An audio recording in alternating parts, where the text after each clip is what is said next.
we live full-time in our Class C RV in Southern California. So I thought maybe some of you are curious on how much it cost us, because I know that those are the videos that I like to watch when I was kind of doing some research on if we should do this full-time or not. We travel for work, so it makes the most sense for us to be able to go from job site to job site and stay close, especially in California, because the traffic is a nightmare. And California is one of the most expensive places to live. I mean, apartments cost quite a bit of money, not to mention, you know, renting a house. And then, you know, you could, for us, risk being miles and miles away from the job site. They have to play when I film. Hey, stop. So we are in the Inland Empire, so we're inland quite a bit.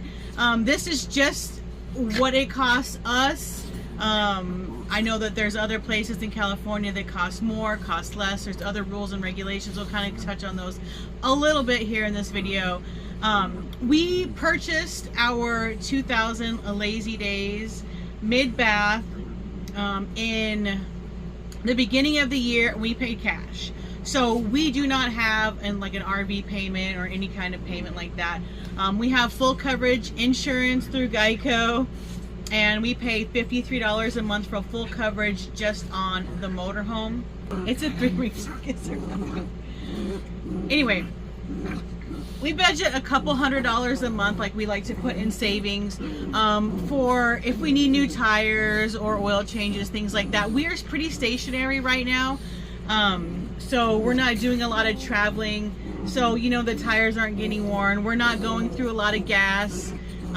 We do when we fill up gas, and now mind you, gas around here averages $4.50 a gallon. So it takes us $150 roughly to fill up the tank, and we can go 300 miles basically. We are averaging about 10 miles a gallon. It just, you know, it depends on how we're driving. Now, we are staying in a Thousand Trails Park. It is the closest. It's within like 2 miles to the, Dale's job site, and there's an office trailer there that I work out of as well.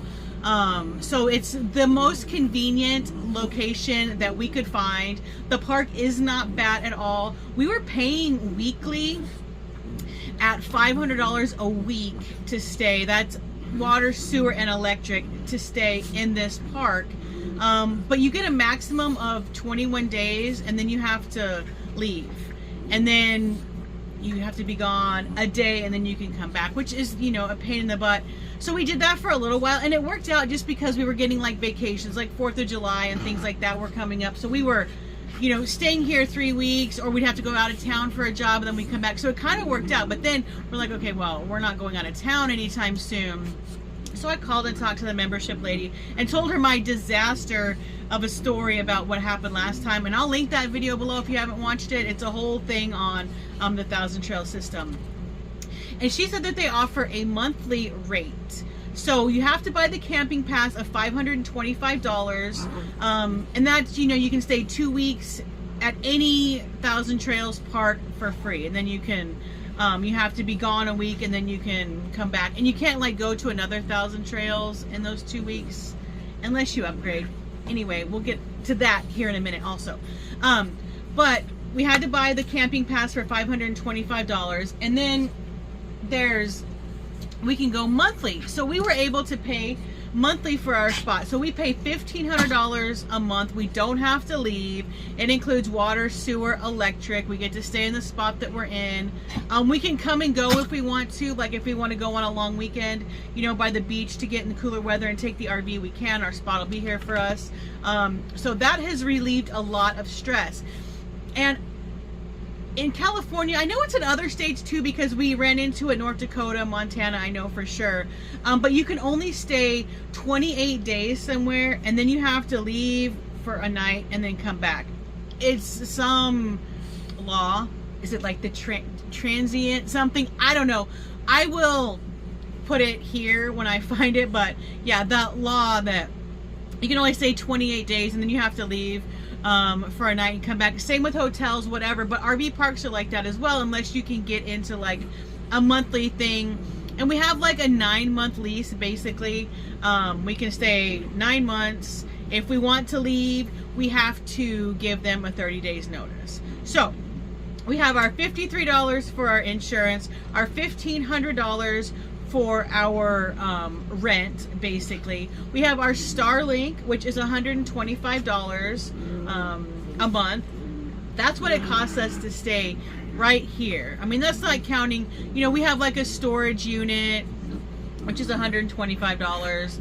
But I mean, to actually stay here, if you had an RV and you were going to stay right here in this spot, that's how much it costs with or without the Starlink. Anyway, one of the guys that we ran into that stayed at another RV park with us on one of our days out, he upgraded his membership from the basic one, which is what we have, to the elite, and he pays $225, I believe he said, per month, and he can stay 3 weeks in the park, and then he has to be gone for a week, and then he can come back for another 3 weeks. So he pays the $225, and then he found an RV park like 15 miles away where he pays $300 a month. So for $525 a month, he can live in Southern California in his RV. Now, both include water, sewer, and electric. So that's a route to go if you can, you know, if you want to move. For that $225 membership, you can go from park to park within the 1,000 Trail system. So you can say 3 weeks here, 3 weeks in Palm Springs, 3 weeks in Oceanside, whatever, and only pay the $225. And since California is a really expensive state to live, that is definitely the cheapest, one of the cheapest routes you can go. If you can find yourself a motorhome, a travel trailer, something to live in, and then just do your research with places to stay. Ours is a little bit more expensive, you know, but this is like, you know, I mean, our biggest project is 2 miles away, and Dale's in charge of the biggest projects. We have 3 other smaller projects around Inland Empire in San Diego also that he's got to oversee, and he can go from here to, you know, oversee those projects, but he is close enough to the biggest project that we have, so it's super convenient. Plus, like I said, there's an office for me there, so we go there and we can take the dogs with us, and then we're very close home if we do leave the dogs. These guys, I hope you're getting a kick out of watching these two play. They'll play for hours. So this is really an affordable option, especially if you're not moving around and you're not buying gas or whatever. I mean, it could be.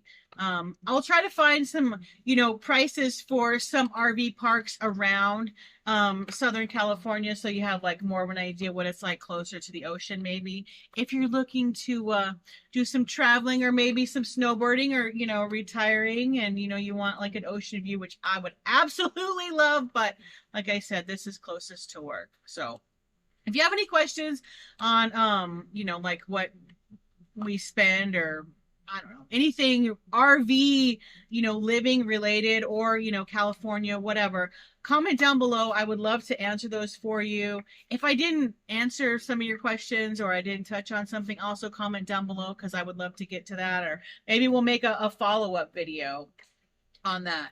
But yeah, there's lots of options as far as staying in an RV in Southern California. You have campgrounds, you have national parks. There are some BLM lands around. There's RV resorts if you meet some of the requirements. I'm going to do an entire video on how to reserve a spot in the state parks in California, because they book out 6 months in advance and they're full. If you go to book, if you were to look for a site at any of the state parks right now, for even like this weekend, next weekend, a month from now, you will not find one. There will not be any. They will be taken, but you can get one, and I'm going to make a video on that. So make sure to come back next week for that video. So if you're in California, maybe it works for other places, I don't know. If you're in California, planning on visiting California, and you want to go to one of the state parks, which, you know, most of the ocean front parks, or even, you know, like the mountain parks, are state of California parks. So you're going to want to watch that video to make sure you know how to book a site. So Thanks for watching. Give this video a thumbs up if you enjoyed it. Hit that subscribe button if you're new around here. We have all kinds of RVing videos. And I'll see you on the next one.